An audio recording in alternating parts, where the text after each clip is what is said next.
to translate a joke. A man walks into the market looking for a date. He asks the village playboy for help. The village playboy says, "Watch and learn." He walks up to a girl selling honey and says, "Do you have any honey, honey?" She swoons, gives him honey and a kiss. He walks up to a woman selling flowers. "Do you have any flowers, you rose?" She melts, gives him flowers and a kiss. He walks to a third woman. "Do you have any sugar, sugar?" She practically dies, gives him sugar and kisses him twice. The playboy comes back. "Your turn, stud." The man apprehensively walks up to a woman selling dairy and says, "Do you have any milk, cow?" Realize that humor transcends all boundaries, that laughter is a language that knows no borders, that this joke I learned in Arabic makes perfect sense in English and French and in any other language. Realize that we call women cows in every language. Realize that humor leaves little room for questions and even less room for victims and even less room for apologies.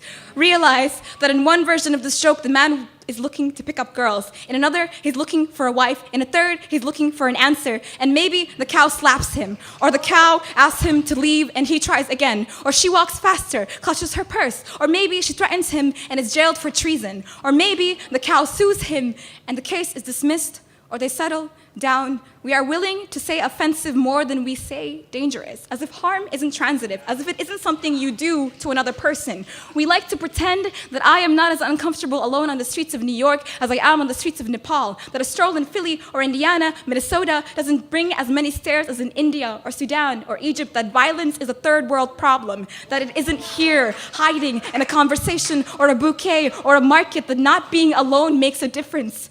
If they don't get the joke, say it again. Smile more this time, repeat the punchline, you pause for dramatic effect, use jazz hands if you have to, laugh.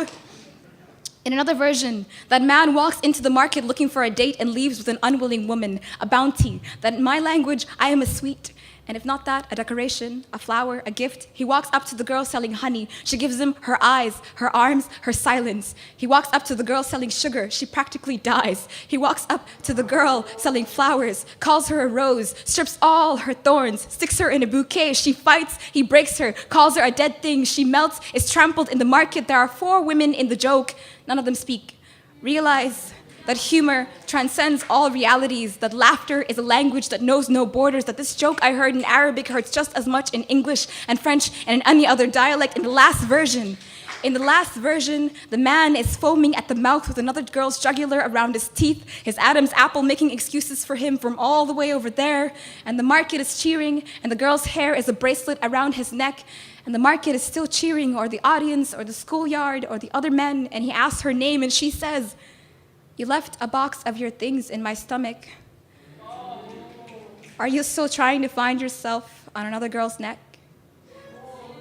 Last week, my 7-year-old brother said that I am the reason he wakes up every morning. I gave him a hug. He whispered to my mother, "Works every time." I saw the fear in her eyes. We laughed.